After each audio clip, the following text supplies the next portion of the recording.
Selamat sore semuanya. Baiklah, perkenalkan nama saya Renalisa Mosir dari Fakultas Ilmu Administrasi Negara. Di sini saya akan menjelaskan tentang materi saya yang berjudul tentang sistem administrasi negara. Yang di sini saya akan menjelaskan dari bab 1 sampai bab 4. Yang dimana bab pertama itu berisikan tentang pengertian sistem, yang kedua pengertian administrasi, yang ketiga itu pengertian negara, yang keempat syarat negara, yang kelima itu kedaulatan negara, yang keenam itu timbulnya negara, yang ketujuh itu bentuk negara. Baiklah, di sini saya akan menjelaskan pengertian sistem. Sistem adalah suatu jaringan dari prosedur-prosedur yang berhubungan satu sama lain dengan menurut skema atau pola yang bulat untuk menggerakkan suatu fungsi yang utama dari suatu usaha atau urusan.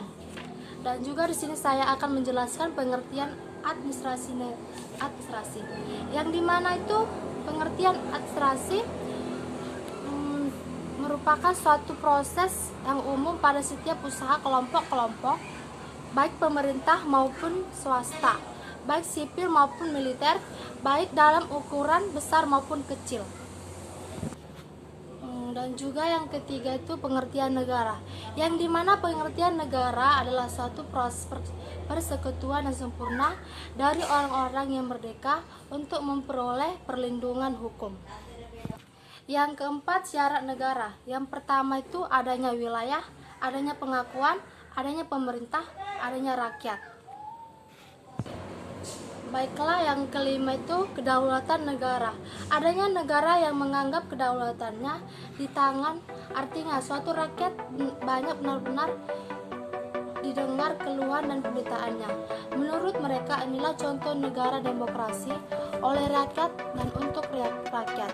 Tapi hal ini tampaknya hanya sekedar untuk menutupi perilaku pemerintah yang berkuasa. Negara komunis sering mengatakan sebagai negara demokrasi, tetapi memaksakan kehendaknya demi partai tunggal sosialisme. Yang keenam, timbulnya negara. Yang pertama, teori penyataan, yang dimana teori penyataan adalah teori yang menganggap bahwa memang sudah kenyataannya berdasarkan syarat tertentu negara itu dapat timbul. Yang kedua, teori ketuhanan. Teori ketuhanan adalah teori yang menganggap. Yang ketujuh, bentuk negara. Bentuk negara republik dipimpin oleh seorang presiden yang dipilih oleh badan tertentu konstitutif atau legislatif, atau dipilih langsung oleh rakyat dalam satu pemilihan umum. Kemudian untuk melihat berbagai jenis bentuk pemerintah dapat diuraikan sebagai berikut. Yang pertama, sistem pemerintah kabinet presidensial. Yang kedua, sistem pemerintah kabinet parlementer. Yang ketiga, sistem pemerintah kabinet campuran. Yang keempat, sistem pemerintah kabinet komunis. Baik, di sini saya juga akan menjelaskan isi dari bab 2 yang berjudul tentang batasan administrasi negara. Yang pertama, pendefinisian administrasi negara. Menurut Ningro bersaudara, yang pertama, administrasi negara adalah suatu kerjasama kelompok dalam lingkungan pemerintah. Yang kedua, administrasi negara meliputi ketiga cabang pemerintah, yaitu eksekutif, legislatif, dan yudikatif, serta hubungan di antara mereka. Yang ketiga, administrasi negara mempunyai peranan penting dalam perumusan kebijaksanaan pemerintah dan karenanya merupakan sebagian dari proses politik. Yang keempat, administrasi negara sangat erat berkaitan dengan berbagai macam kelompok dan perorangan dalam menyajikan pelayanan kepada masyarakat. Yang kelima, administrasi negara dalam beberapa hal berbeda dengan penempatan pengertian dengan administrasi perseorangan. Yang B-nya paradigma administrasi negara, yang dimana paradigma adalah cara berpikir suatu atau kelompok orang. Karena ilmu pengetahuan ini sifatnya nisbi, walaupun salah satu persyaratan harus dapat diterima secara universal, namun dalam kurun waktu tertentu tetap mengalami perubahan, termasuk ilmu eksakta sekalipun. Yang C adanya ruang lingkup administrasi negara, yang dimana dengan demikian ruang lingkup ilmu administrasi negara dapat diuraikan sebagai berikut. Yang pertama, administrasi pemerintahan pusat, yang kedua administrasi pemerintahan daerah, yang ketiga administrasi pemerintahan kecamatan, yang keempat administrasi pemerintahan kelurahan, yang kelima administrasi pemerintahan desa, yang keenam administrasi kota madya, yang ketujuh administrasi pemerintahan kota administratif, yang ke-8 administrasi departemen, dan yang ke-9 administrasi non departemen.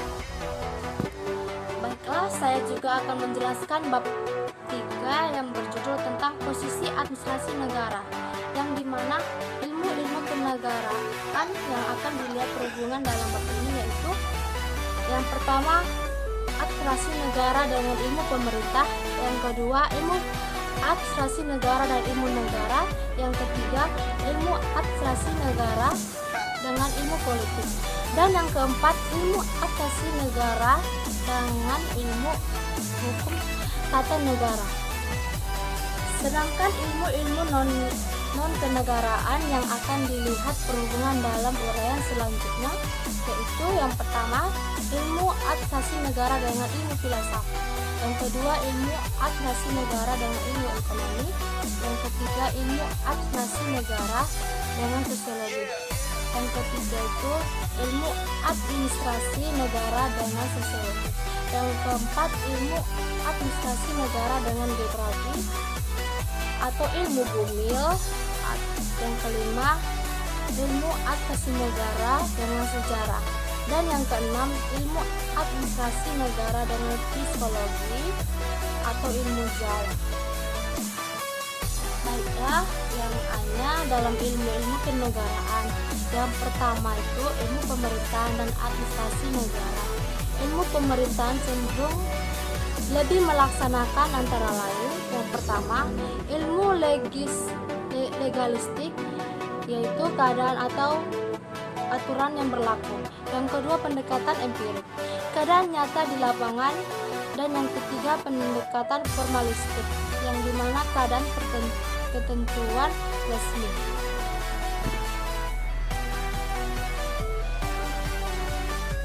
Sedangkan ilmu administrasi negara cenderung lebih melaksanakan antara lain.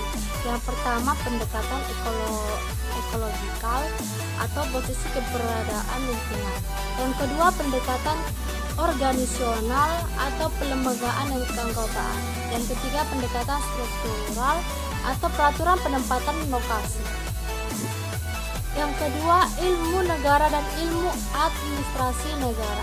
Ilmu negara menurut penulis adalah ilmu yang mempelajari bagaimana persekutuan kelembagaan dari suatu keluarga besar rakyat yang terdiri dari orang-orang yang kuat dan yang lemah, yang telah memiliki susunan kekuasaan dan keabsahan, kedaulatan baik dari dalam maupun dari luar negeri, yang tinggal bersama-sama di wilayah tertentu dan terkendali dalam rangka mewujudkan cita-cita rakyatnya. Hubungan antara ilmu negara dan ilmu administrasi negara sangat erat karena objek materialnya sama, yaitu negara itu sendiri. Sedangkan untuk membedakannya dilihat oleh objek fenomena yang menjadi sudut pandang atau focus of interest yang membedakan kedua disiplin ilmu ini. Ilmu negara sudut pandangnya adalah konstitusi. Jadi untuk selanjutnya akan menjadi kajian pada para sarjana hukum karena berisi aturan yang sifatnya baku. Sedangkan ilmu administrasi negara sudut pandangnya adalah sistem pelayanan, penyelenggaraan administrasi dan organisasi publik itu sendiri. Yang ketiga ilmu politik dan ilmu administrasi negara. Telah terlihat bahwa penetapan kejaksanaan adalah fungsi politik yang dijalankan oleh pemerintah. Pelaksanaannya adalah fungsi administrasi negara yang dijalankan oleh pemerintah. Yang keempat, hukum tata negara dan ilmu administrasi negara. Di sini saya menjelaskan pengertian hukum. Hukum adalah keseluruhan aturan yang harus ditaati oleh manusia dan kehidupan masyarakat. Dan pengertian ilmu hukum adalah penyelidikan oleh para ahli hukum tentang norma-norma dan cerita teknik hukum dengan menggunakan pengetahuan yang diperoleh dari berbagai disiplin ilmu di luar hukum yang muktahir atau snob. Yang B, dalam ilmu-ilmu non-kenegaraan. Yang pertama, ilmu filsafat dan ilmu administrasi negara, yang dimana filsafat menelaah hal-hal yang menjadi objeknya dari sudut inti yang mutlak yang terdapat tetapi tidak berubah menurut Prof. Noto Negoro, atau perenungan yang sedalam-dalamnya tentang sebab ada dan perbuatan. Yang kedua, ilmu administrasi niaga dan ilmu administrasi negara. Dalam administrasi niaga, terlalu banyak sentuhan pasar karena tujuan utamanya adalah efisiensi. Bahkan kalau perlu dengan pembiayaan yang sekecil-kecilnya, diharapkan keuntungan yang sebesar-besarnya. Oleh karena itu, disiplin terikat pada metin. Namun demikian dapat kita bedakan antara administrasi niaga dengan administrasi negara, yaitu sebagaimana disampaikan oleh G.T. Allison berikut ini. Yang pertama, administrasi niaga banyak tergantung dari suasana pasar, sedangkan administrasi negara kurang sentuhan pasar. Yang kedua itu administrasi niaga otonom dan mandiri dalam keputusan dan cara bertindak, sedangkan administrasi negara harus mengutamakan pelayanan masyarakat. Yang ketiga, kegiatan administrasi niaga hanya dinilai mereka yang terkait, hal itu pun masih dikebiri oleh keterkaitan ekonomi, sedangkan administrasi negara dinilai orang banyak. Yang ketiga, sosiologi dan ilmu administrasi negara. Sosiologi adalah ilmu yang mempelajari tentang hubungan antara manusia dalam kelompok-kelompok, merupakan penelitian secara ilmiah terhadap interaksi sosial dan hasilnya itu organisasi sosial. Kekuasaan ini dapat dijumpai pada interaksi sosial antara manusia maupun antara kelompok karena mempunyai beberapa unsur pokok, yaitu yang pertama, adanya rasa takut, adanya rasa pemujaan, adanya rasa cinta, dan adanya kepercayaan. Yang keempat, ilmu bumi dan ilmu administrasi negara.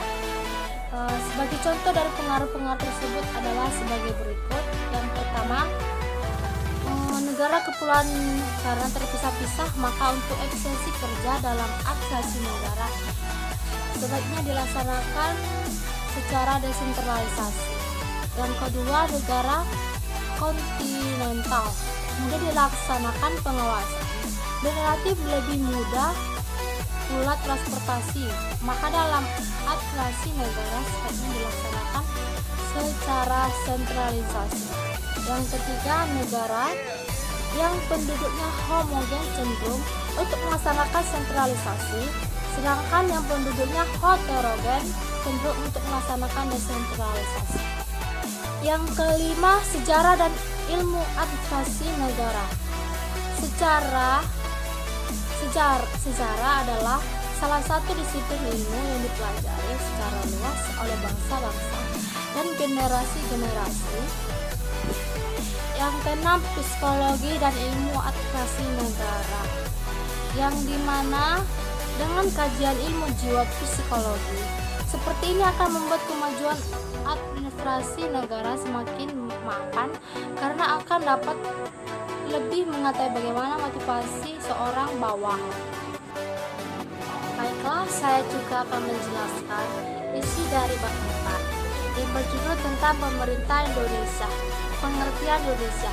Indonesia adalah suatu bangsa dan negara secara politis resmi merdeka sejak tanggal 17 Agustus 1945. Selama selebih dari setengah abad merdeka, Bangsa Indonesia baru memiliki 5 orang presiden. Selain itu, bangsa Indonesia juga pernah dipimpin oleh Master Syarifuddin Prawiranegara ketika dalam keadaan darurat. Yang B-nya sebelum kemerdekaan. Sejarah mencatat bahwa yang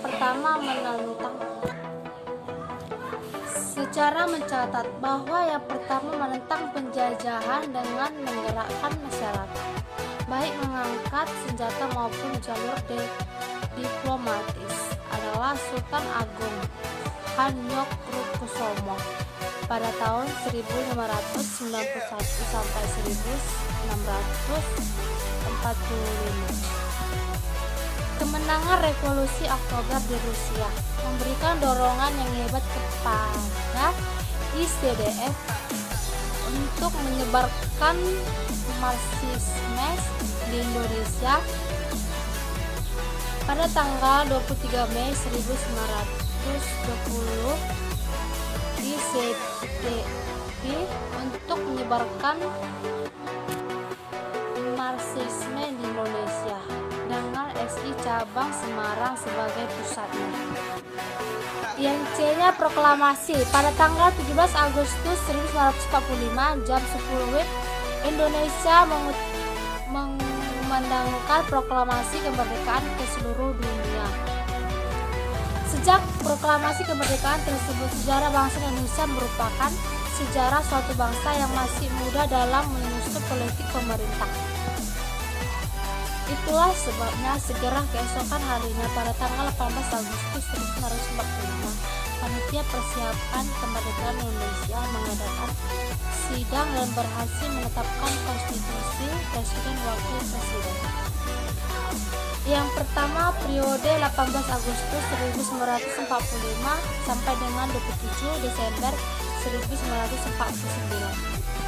Yang kedua, periode 27 Desember 1949 sampai dengan 17 Agustus 1950. Yang ketiga, periode 17 Agustus 1950 sampai 5 Juli 1959. Oleh karenanya pada tanggal 17 Agustus 1950 Indonesia resmi kembali menjadi negara kesatuan Republik Indonesia, walaupun konstitusinya adalah Undang-Undang Dasar Sementara atau UUDS tahun 1950.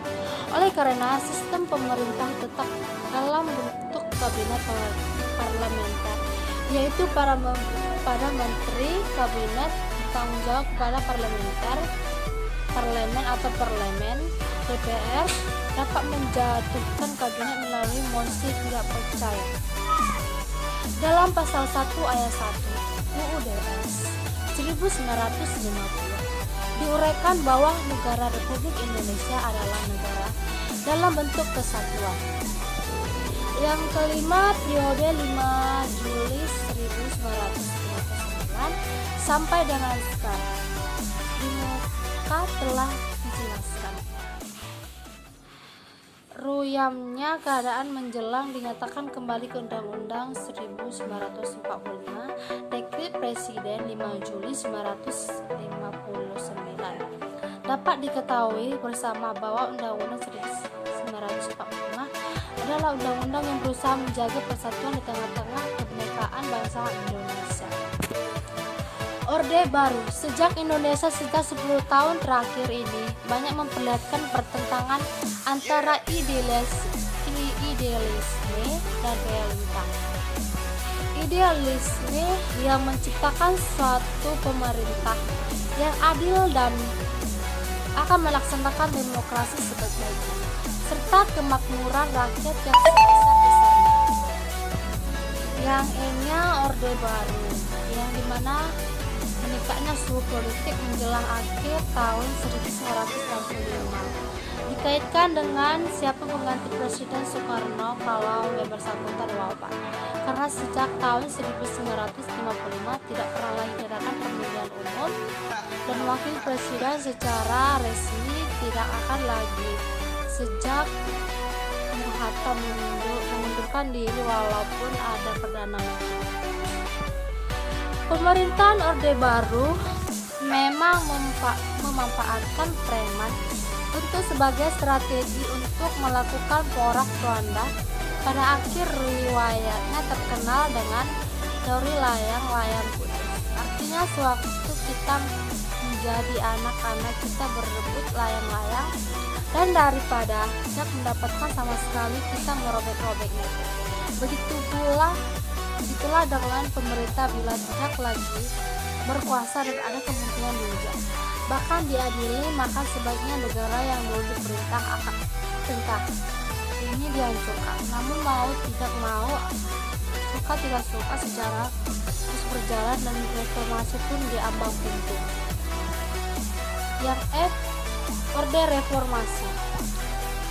Berbagai kontroversi muncul akan pengambilan sumpah tersebut. Ada yang mengatakan konstitusional dan ada pula yang mengatakan inkonstitusional. Hal ini adalah karena sebagai berikut. Habibie mengambil sumpah tidak disaksikan oleh seluruh anggota MPR atau DPR RI, lalu Pak Harto tidak sedang mendapat halangan sesuai pasal 18 Undang-Undang Dasar 1945, tapi diwujud oleh orang banyak dan diminta untuk turun kursi. Yang kedua, bila dilangsungkan pengambilan sumpah tersebut di gedung MPR, hal tersebut akan berisiko tinggi karena maraknya demonstrasi. Yang ketiga, bila anggota MPR diganti pemilu tidak memungkinkan untuk dilakukan dalam waktu yang sesingkat-singkatnya. Yang G, Konstitusi dan Dasar Negara. Konstitusi bernama Undang-Undang Dasar 1945 yang diresmikan tanggal 18 Agustus 1945 bersama pengangkatan Presiden Insinyur Soekarno dan Wakil Presiden Dr.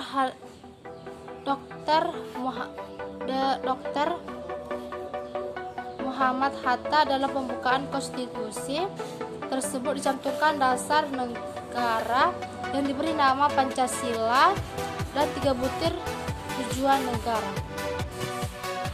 Dalam penjelasan Undang-Undang Dasar 1945 disampaikan bahwa sistem pemerintahan Negara Kesatuan Republik Indonesia (NKRI) meliputi 7 kunci pokok yang masing-masing diuraikan sebagai berikut. Yang pertama, Indonesia adalah negara yang berdasarkan atas hukum. Yang kedua, sistem konstitusional. Yang ketiga, kekuasaan negara tertinggi di tangan MPR. Yang keempat, presiden adalah penyelenggara pemerintah negara tertinggi di bawah MPR. Yang kelima, presiden tidak bertanggung jawab kepada MPR. Yang keenam, menteri adalah pembantu presiden yang tidak bertanggung jawab kepada MPR. Yang ketujuh, kekuasaan kepala negara tidak terbatas. Yang H, lembaga tinggi negara. Yang pertama, Majelis Permusyawaratan Rakyat. Yang kedua, Dewan Perwakilan Rakyat. Yang ketiga, Presiden dan Wakil Presiden. Yang keempat, Mahkamah Agung. Yang kelima, Dewan Pertimbangan Agung. Yang keenam, Badan Pemeriksa Keuangan. Yang I, kebudayaan Indonesia. Yang pertama, budaya Jawa. Yang kedua, budaya Minangkabau. Yang ketiga, budaya Sunda. Yang keempat, budaya Bugis Makassar. Yang kelima, budaya Manado. Yang keenam, budaya Aceh.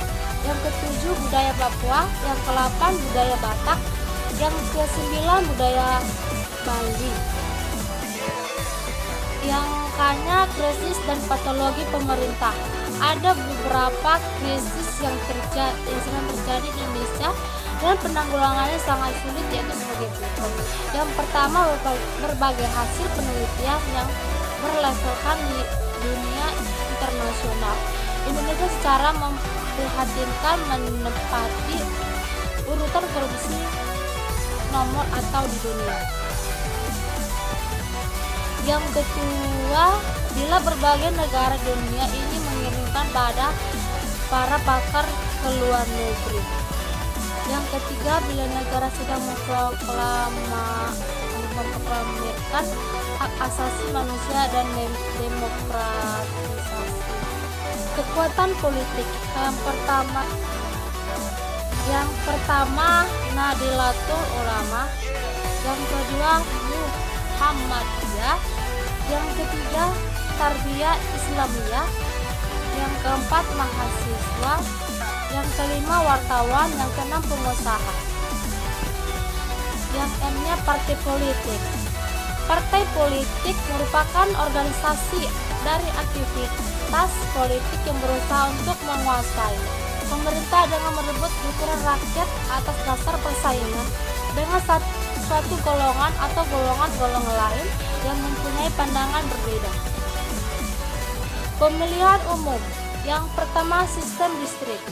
Sistem ini diselenggarakan berdasarkan lokasi daerah pemilihan, dalam arti tidak membedakan jumlah penduduk, tetapi berakibat pada tempat yang sudah ditentukan.